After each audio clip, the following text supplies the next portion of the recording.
Bonjour à tous, bienvenue sur la chaîne de Plancton Curieux. Donc on continue nos analyses pour compléter mon challenge du top 100 crypto. Et aujourd'hui on va parler du plus gros play to earn crypto, donc plus gros par la capitalisation. Donc je vais bien évidemment parler de Axie Infinity. Comme d'habitude, on va faire une présentation du projet.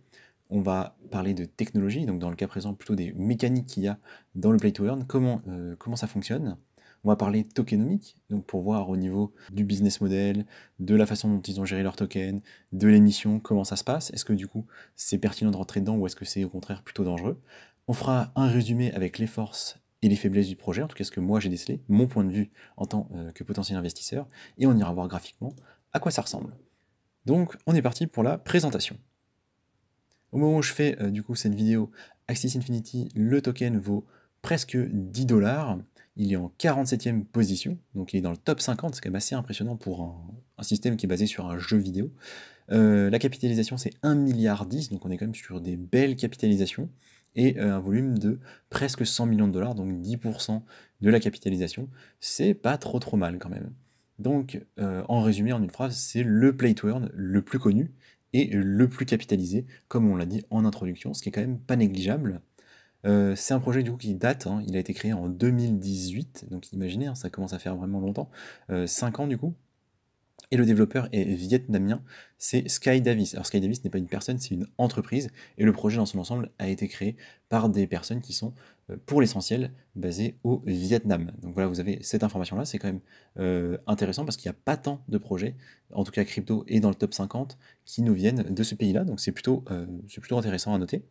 Au niveau du coup de l'ICO, je vous ai mis une photo du white paper où il nous montre combien ils ont levé. Ce que vous voyez, c'est que c'est plutôt croissant. Donc ils ont d'abord levé 1,5 million en 2019, puis 864 000 en 2020, presque 3 millions à nouveau en 2020, donc en fin d'année, 7 millions et demi en 2021 en mai et 150 millions en octobre. Donc en plein bull market, ils ont levé énormément, 150 millions, c'est incroyable en fait. C'est juste fou. Donc voilà, vous avez une overview. Ils ont levé autour du coup de 165 millions de dollars, ce qui est considérable, hein. Ils ont énormément d'argent en fait, Axie Infinity. Donc voilà pour la présentation globale. On va parler du coup technologie et plutôt du coup play to earn, voir ce que c'est, comment ça marche. Donc déjà le play to earn en fait, l'idée c'est de permettre aux joueurs, parce que le produit qui est fourni en fait c'est un jeu que vous allez télécharger, donc aux joueurs de générer un token, ou plutôt des tokens, et qui vont pouvoir revendre. Donc on a, comme vous l'imaginez, le AXS qu'on a vu, qui est la monnaie d'Axis, et en fait il y a un deuxième token qui s'appelle le SPL, ou le SLP selon français-anglais, et donc du coup, le SLP c'est ce qui va être gagné en jeu, et qui pourra être éventuellement rééchangé contre des Axis pour gagner de l'argent. Donc l'idée en fait du play to earn initialement, c'est je pense tout un système modèle fait pour attirer les joueurs, et c'est surtout d'un point de vue du joueur, l'intérêt c'est que vous pouvez gagner de l'argent en jouant. Et donc vous êtes extrêmement dépendant du cours du token que vous allez échanger, parce que c'est ça en fait la monnaie que vous allez gagner. Donc on ira voir tout ça graphiquement, mais il y a des gens pour qui ça a été très rentable à un moment et pour qui ça n'a plus du tout été à un autre moment. Donc l'idée derrière Axie, c'est que les joueurs en fait possèdent toutes les ressources. Donc il y a différents types de ressources. Il y a des personnages qui sont du coup les personnages Axis qui permettent de jouer. Il en faut 3 minimum. Donc ce sont bien sûr des NFT. Il y a globalement ce que vous allez gagner en jeu. Il y a a priori un système de land, mais je crois que c'est pas encore implémenté. Et il y a tout un tas d'items parce qu'en fait vos Axis sont entre guillemets équipables. Je crois qu'il y a 6 parties de corps. Donc j'ai jamais joué, mais de ce que j'ai pu voir, je crois que ça se passe comme ça. Avec par exemple des options pour le haut de la tête, pour les pattes, peut-être pour certains objets. Donc tout ça en fait sont des choses qu'on peut acheter et vendre, et donc il y a toute une économie qui se met autour de ça et qui permet, disons aux personnes qui s'en sortent le mieux, de tirer des bénéfices de tout ça. Donc il y a vraiment cette idée qu'il y a un écosystème et que le joueur est au centre de cette activité-là. Donc les différentes justement activités qu'on peut faire en fait, auxquelles on peut participer dans le jeu, c'est déjà la collection. On peut avoir autant d'accès qu'on le souhaite à partir du moment où on est prêt à les payer. Donc il y a des gens que ça intéresse, la collection, mais je pense que c'est pas la majorité des gens. Les gens, ce qu'ils veulent en général, c'est avoir un retour sur investissement intéressant. Donc sachez qu'il faut acheter les actions dans un premier temps. Et donc il faut essayer d'optimiser ses gains pour du coup retrouver sa somme et ensuite gagner de l'argent. Donc, ça se fait essentiellement par le combat. Donc il y a des phases de combat, vous pouvez en faire un certain nombre par jour, avec une certaine limite Enfin, c'est un peu comme les jeux mobiles, si vous connaissez un peu, où on peut faire qu'un certain nombre d'actions, parce qu'on a une jauge d'énergie, vous voyez, on a un peu ce système-là. Et donc on gagne, comme je le disais, des SLP ou des SPL, qui est une autre crypto, et qu'on pourra éventuellement échanger plus tard, mais bien évidemment, il y a des utilités à cette crypto, notamment pour la reproduction, qui est du coup la phase d'après. Donc la reproduction, chaque axi en fait peut être reproduit un certain nombre de fois, donc il en faut 2, et ça permet de créer un nouvel axi, donc potentiellement de pouvoir le mettre en vente, et ça se trouve d'avoir de bons gènes, et donc d'avoir des caractéristiques intéressantes, parce que chaque axi a des caractéristiques différentes, donc toutes les axis ne se valent pas, et donc ça peut aussi se voir sur le marketplace. Il y en a qui se vendent beaucoup plus cher que d'autres parce qu'ils sont théoriquement beaucoup plus efficaces. Donc on essaie de reproduire ceux qui sont le plus efficaces pour les revendre. Il y a toute une économie qui était basée là-dessus, qui je pense s'est légèrement calmée, voire effondrée depuis qu'on est en bear market. Et voilà, vous avez tout ce système-là où on a en fait un écosystème dans lequel des gens ont gagné de l'argent de façon assez importante. Je pense que c'est moins le cas maintenant, voire beaucoup moins le cas. Évidemment, le dernier point, c'est que vous pouvez vendre vos axis. Donc, vous pouvez tout simplement en acheter pas cher et peut-être les revendre plus cher s'il y a une hype. Donc ça, je pense que ça a été très vrai au début du jeu et que ça l'est beaucoup moins maintenant parce que le jeu intéresse moins et parce que le cours des tokens axis a grandement baissé. Mais il n'est pas encore, il n'est pas impossible que on puisse acheter des axis à un prix assez bas maintenant et les revendre plus cher plus tard. Mais je pense que c'est extrêmement risqué. Personnellement, je ne me lancerai pas dans ce genre d'entreprise. Mais voilà, vous avez une idée en fait de ce qui est vendu, de ce qui est proposé, en sachant qu'il y a quand même des mises à jour régulières et des choses à venir, notamment le système de land. Leur roadmap est mis à jour assez régulièrement et je crois qu'ils travaillent dessus en ce moment. Au niveau du coup des partenaires, donc ça vient directement du white paper aussi, je trouve que c'était intéressant de le mettre. On voit qu'ils ont quand même quelques gros noms. Donc il y a bien évidemment Binance qui a pris parti. Mais vous voyez qu'il y a par exemple dans le monde Web3, Clay, qu'on a déjà parlé, qui est une blockchain assez importante aussi. On a Maker pour MakerDAO. On a notamment pour le Web2 Ubisoft et Samsung. Alors je ne sais pas à quel point ils sont impliqués dedans, mais vous voyez c'est quand même très notable et en même temps c'est cohérent parce que Axie c'est quand même un système qui a marché, qui a fonctionné depuis plusieurs années, et donc qui existe en fait depuis longtemps, et même si à l'échelle des play to earn, c'est incroyable, pour l'échelle du jeu normal, ça ne l'est pas, parce que 5 ans, c'est assez peu au final pour le gaming, mais pour les play to earn, c'est complètement fou, et donc, avoir ce jeu-là qui arrive à survivre, c'est aussi un point d'entrée pour un certain nombre d'acteurs, et donc c'est important, globalement pour l'écosystème crypto, qu'un jeu comme Axie puisse perdurer. Donc je trouve que c'est quand même positif qu'il arrive à se maintenir du coup dans le top 50. Donc vous voyez là les gros acteurs qui nous sont présentés. On va passer du coup à la suite et ce sera du coup la partie tokenomique. Donc qu'est-ce qu'on peut dire sur la tokenomique? Déjà, on a une offre max qui est capée, qui est de 270 millions de tokens. Vous noterez tout de suite qu'on en a émis 111 millions, donc 41%. C'est peu. Je trouve que c'est peu pour un token pour un projet qui existe depuis plusieurs années. On n'est pas beaucoup avancé dans l'émission, et donc en tant qu'investisseur, c'est pas quelque chose qu'on apprécie. Vous pouvez voir d'ailleurs sur le graphique juste en dessous, c'est le supply schedule, donc le calendrier du coup d'émission, et on voit qu'on va jusqu'à avril 2026, donc il y en a encore pour un peu plus de 3 ans. Mais ce qu'il faut comprendre, c'est que pendant les 3 prochaines années, il faut émettre 60% des tokens. C'est énorme. Et c'est ce qui va justifier aussi les taux de stacking importants que vous pouvez voir. On en parlera un petit peu après. Au niveau du coup de la répartition du token, c'est pas extrêmement choquant. Vous notez qu'il y a une petite ligne inhabituelle qui est play to earn, donc qui est en fait des récompenses pour le play to earn. C'est 20% de la supply, donc c'est quand même assez important. Et sinon, 29% pour le stacking reward. Donc vous voyez, au final, la communauté, enfin les gens qui utilisent le jeu ou qui utilisent le token, vont avoir accès à une grosse quantité de tokens, parce que ça représente 50% du coup de la masse totale, ce qui est quand même pas négligeable. Vous noterez que Sky Mavis, donc qui est le développeur, a 21%, donc c'est aussi important. Le reste est relativement cohérent, il me semble. Notons sur les points business qui sont quand même à prendre en compte, que l'entreprise Axie, l'entreprise qui gère Axie, récupère 4%, enfin 4,25% des transactions. Quand vous faites des achats sur le jeu, il y en a 4% qui vont directement à Axie. Donc on le voit souvent ça sur les plateformes de NFT, où il y a en fait ce qu'on appelle des royalties, tout simplement. Et il y a aussi une partie des frais qui vont lorsqu'on fait du breeding. Donc le breeding est un système qui a bien marché. Le breeding, c'est la reproduction dont j'ai parlé tout à l'heure. Et donc ça, ils prennent aussi des frais dessus. Donc c'est comme ça qu'ils se rémunèrent, plus bien évidemment les achats en jeu. Et on imagine qu'ils ont des tokens que de temps en temps, ils peuvent plus ou moins dump. Mais il y a eu des périodes de lock relativement sérieuses. Mais voilà, ça fait quand même plusieurs années que le token est lancé.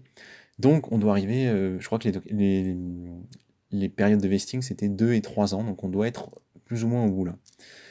Au niveau du coup du SLP, il y a quand même un point à noter, c'est qu'il n'y a pas d'offre max. Donc le SLP, c'est l'autre token, ce n'est pas le AXS, c'est celui qui gagne en jeu, le SLP. Et donc là, faites attention. Si vous envisagez de acheter du AXS, je peux le comprendre, mais n'achetez pas de SLP, ce serait mon conseil. Ne l'achetez pas. Sauf si vous en avez besoin tout de suite parce que voilà, vous voulez essayer quelque chose en jeu et que vous en avez besoin, mais n'envisagez pas le SLP comme un investissement, je pense que ce serait une mauvaise idée. Voilà globalement ce qu'on peut dire sur la tokenomique. On va parler rapidement de comment fonctionne le token, à quoi il sert. Donc vous voyez au centre, on a les use cases. Donc il y a le stacking, comme j'ai dit, et qui est assez important. Et pourquoi est-ce que le stacking est important? Pourquoi il y a des grosses récompenses qui sont de, je crois, 20 à 40% sur Binance, donc c'est vraiment beaucoup. Et vous pouvez trouver plus si vous allez sur d'autres plateformes. Pourquoi? Parce que tout simplement, il y a beaucoup de tokens à émettre. Et donc comment on fait pour émettre des tokens sans que ça se sente trop? On demande aux gens de les bloquer, et donc on fait du stacking. Donc bien évidemment, on peut profiter de ça, et si on est dans une période où on estime que le Axis va monter, ça peut être bénéfique, mais attention, à très long terme, c'est une façon de diluer le token. Les paiements en jeu, hein, donc ça on en a déjà parlé, donc c'est le cas d'utilisation évident pour les joueurs. Et la gouvernance, ça c'est le deuxième cas qui est très très important, c'est que quand on a les token Axis, on peut participer à la direction du projet, à comment le jeu va être développé. Et donc ça c'est quand même un très très bon point qui est très très appréciable quand on est un joueur, je pense. Donc si on reprend leur graphique, on voit en haut le player, le joueur du coup, qui lui va jouer et investir de l'argent sur Axis, dans l'univers dans son ensemble, et à la fin il va gagner des AXS. Donc on aura compris, il gagne d'abord des SLP, et éventuellement à un moment il est converti. De l'autre côté, on a juste les holders, donc eux, ils n'ont pas spécialement envie de jouer, mais à mon avis, on peut être les deux, on peut être et holders et players. Et donc là, on va plutôt stacker les axis, en échange, on va gagner des rewards, des récompenses, mais on a aussi accès à la gouvernance. Et donc, globalement, ça fonctionne de façon assez simple, comme vous le voyez ici. Je pense qu'il n'y a pas grand-chose de plus à dire. On a fait à peu près le tour sur ce à quoi sert le token et la tokenomique. On va donc passer maintenant à la dernière partie, à savoir les forces et les faiblesses. Donc qu'est-ce qu'on peut dire? Déjà, c'est l'un des rares play to earn à avoir survécu au bear market, et c'est pas négligeable. C'est-à-dire que la plupart des jeux qui sont sortis en 2020-2021, on n'entend plus parler. Hein. Il y a les gros jeux toujours en développement, type Illuvium, mais à part ce genre de jeu-là, on n'entend plus tout parler des jeux qui sont sortis il y a 1 an, 2 ans. Donc c'est quand même notable, hein, c'est un jeu qui a vraiment percé et qui a réussi à s'imposer. Hein. Je rappelle, 1 milliard de market cap, c'est quand même énorme pour un jeu vidéo dans ce monde-là pour le moment. Et le développement continue, donc c'est quand même un très bon point. Et je rappelle, ils ont levé beaucoup d'argent. Je pense qu'ils ont de quoi tenir assez longtemps. Donc c'est plutôt des points rassurants. Au niveau des faits économiques qu'on apprécie, il y a une supply maximale, donc c'est déjà un bon point. A priori, il n'y a pas d'énormes adresses, à part celles de l'entreprise, celles qui étaient prévues pour être importantes. J'ai pas vu d'énormes acteurs, même Binance, j'ai pas eu l'impression qu'ils avaient tant de tokens que ça, ce qui m'a surpris. Mais peut-être que j'ai juste pas réussi à additionner toutes les adresses qu'ils avaient. Mais j'ai vraiment pas vu de trucs vraiment déconnants, donc ça c'est un bon point. Les récompenses de stacking qui sont très importantes, hein, et donc ça, il y a des gens qui vont se faire de l'argent avec ça, bien évidemment. Ceux qui ont acheté des tokens vraiment pas chers qui les stackent pourront en bénéficier à un moment ou à un autre, donc je pense que c'est intéressant de l'avoir fait à un moment. Moi personnellement, j'irai pas dessus, mais ça peut se jouer. Et globalement, quand on est un joueur, il y a quand même beaucoup d'incitations à réinjecter du token dans le jeu, que ce soit pour acheter des axis ou des améliorations, ou des NFT, pour faire de la reproduction, etc. Ce qui fait que du coup, on a moins de tokens qui sortent du jeu, et donc c'est favorable en fait pour la valeur du token, pour sa hausse, et du coup, c'est un bon point pour les investisseurs. Au niveau des points négatifs, on pourrait imaginer qu'il a déjà connu sa hype, ce token-là. On ira voir graphiquement, mais les multiplicateurs qu'il a fait sont complètement dingues. Et donc, est-ce qu'on a vraiment envie de parier sur un jeu qui a déjà connu une hype? Qu'est-ce que c'est la proba qu'il refasse une deuxième hype?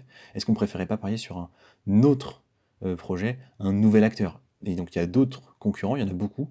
Il y en a qui sont très très gros. Je pense par exemple à Illuvium, qui, lui, quand son jeu va sortir, va certainement beaucoup bénéficier de cette hype-là, alors que Axie, bah, le jeu il existe depuis longtemps, et même s'il y a des nouvelles fonctionnalités, même s'il va y avoir le système de land, bah, c'est quand même peut-être moins hypant, et il y a déjà beaucoup de gens dessus qui ont déjà, en fait, certainement plein d'actifs, plein de NFT, et donc qui, s'ils reviennent sur le jeu, vont tout de suite être beaucoup plus forts que les autres. Donc c'est peut-être moins intéressant pour les nouveaux joueurs, vous voyez ce que je veux dire? Peut-être plus intéressant d'attendre le prochain gros nouveau jeu, et donc peut-être Illuvium, voilà, ce serait plutôt ça ma stratégie à moi, mais on verra, il y a quand même certains scénarios dans lesquels ça peut être intéressant, je pense, d'investir sur Axie. On verra ça sur le graphique. Notez aussi que les récompenses sont beaucoup moins intéressantes maintenant qu'elles l'étaient pendant le bull market, et donc globalement, il y a beaucoup moins de joueurs sur le jeu. Donc c'est un cercle vicieux. Moins il y a de joueurs, moins il y a d'activité, moins c'est intéressant, moins il y a d'argent à gagner, etc., etc., etc. Donc il faudrait voir s'ils arriveront à se relever de cette situation-là, qui, à mon sens, est quand même glissante, et donc je dirais faites attention. Au niveau des faits économiques négatifs, il y a 2 tokens, et moi c'est un système qu'en général j'aime pas trop. Bon là le SLP c'est juste la monnaie du jeu, et c'est pas sur ça qu'on doit investir, donc on va dire ça passe, mais j'aime pas trop quand même. Et surtout, il y a énormément de tokens à émettre, donc attention, c'est un token dont le prix peut baisser assez fortement encore du fait de cette raison-là, et surtout si les joueurs vont sur d'autres choses et qu'ils se détournent un peu d'Axie parce que voilà, c'est un peu vieux et que peut-être ça les intéresse plus trop. Ça reste spéculatif, je ne sais pas. Ce que je vous propose maintenant qu'on a dit à peu près tout ce qu'on avait à dire sur le fondamental, c'est qu'on va aller voir d'un point de vue graphique, donc techniquement, à quoi ça ressemble. Donc on va passer à l'analyse graphique. Donc on se retrouve du coup sur le graphique d'Axie, on est sur TradingView. Ce que vous pouvez voir du coup, c'est que ça vient d'extrêmement bas. Donc là on est sur les données de Binance, donc depuis 2020, où ça a coté, franchement 20 centimes. Et c'est monté jusqu'à 160, hein. Je vous mets voilà, les dessins graphiques. Ce qu'on peut voir du coup, c'est que le maximal 165 $, la TH, donc c'est complètement incroyable, et la zone basse sur laquelle il était possible d'avoir un rebond intéressant, c'était autour de 4 $. Vous voyez, on l'a touché ici lors du crash de FTX. Et donc, à titre personnel, je pense que si on retourne dans cette zone-là, en dessous même, vous voyez, des 7 $, ce serait la zone que je viserais. Et si on passe en dessous des 7 $, j'envisagerais de laisser un billet parce que potentiellement, ça peut être intéressant. On le voit ici, lors de la hausse de janvier, il y a quand même eu 1 x 2. Donc il y a quand même des gens qui en achètent, il y a quand même des gens qui sont intéressés. Et donc ça peut se jouer, ça peut être intéressant. Mais notez qu'on est toujours dans une tendance totalement baissière, hein, depuis du coup les plus hauts ici, qui étaient en novembre 2021. Depuis, la tendance est totalement baissière et on n'a pas changé cette tendance-là, hein. Vraiment, on est toujours sur des plus bas, de plus en plus bas. Donc attention, avec des grosses zones du coup de résistance là, qu'on a touché depuis août de cet été, au niveau des 15 $. Donc là, je dirais attention, mais ça peut être intéressant d'acheter autour des 7 pour revendre dans cette zone-là. Ce que je vous propose, c'est qu'on aille voir du coup 2-3 indicateurs. On va commencer par le RSI. Donc le RSI en weekly qui nous dit bon, qu'on n'est pas du tout en survente ni en surachat. Voilà. On est sur un milieu de RSI, même pas, plutôt vers le bas. Donc pour le moment, pas tant d'intérêt que ça de ce côté-là. Pas grand-chose de plus à dire. Ce que je vous propose, c'est qu'on aille voir en daily et qu'on se mette les moyennes mobiles pour comprendre vraiment ce qu'elles nous disent sur la tendance. Et donc, ce qu'on peut voir, c'est que la moyenne mobile 200 jours, donc la bleue foncée, elle est toujours beaucoup plus haut que le reste en fait. Si vous regardez là, vous voyez que la rouge, c'est celle qui est de 20 jours, donc c'est la plus récente. Elle est passée au-dessus du coup des 50 et 100, donc c'est une initiation de tendance haussière, qui est normale, hein, le token a fait un x2 depuis ses plus bas, sauf que la moyenne mobile de 100 jours est encore très loin, donc on peut vraiment pas parler de tendance haussière tant qu'on n'a pas passé au-dessus, tant que la moyenne mobile, donc la rouge, n'a pas passé, donc 20 jours n'a pas passé celle des 200, la bleue foncée, donc attention, on est vraiment toujours en tendance baissière, hein, ça confirme ce que je disais avant, et il est tout à fait envisageable qu'on retourne là. Cela dit, en daily, si vous aimez les figures un peu chartistes, donc oui, on pourrait imaginer que ça c'est un bull flag, vous voyez on est monté, et que ça c'en est un, c'est possible aussi. C'est pas du tout déconnant de penser ça. Personnellement je ferai attention, je vous l'ai dit, moi je m'y intéresse si on arrive dans cette zone-là, autour des 7,5 $. Donc c'est tout ce que j'avais envie de vous dire sur Axis. Si ça retourne là, on en reparlera éventuellement. En attendant, je ne vais pas me mettre dessus. Merci de m'avoir écouté et à la prochaine.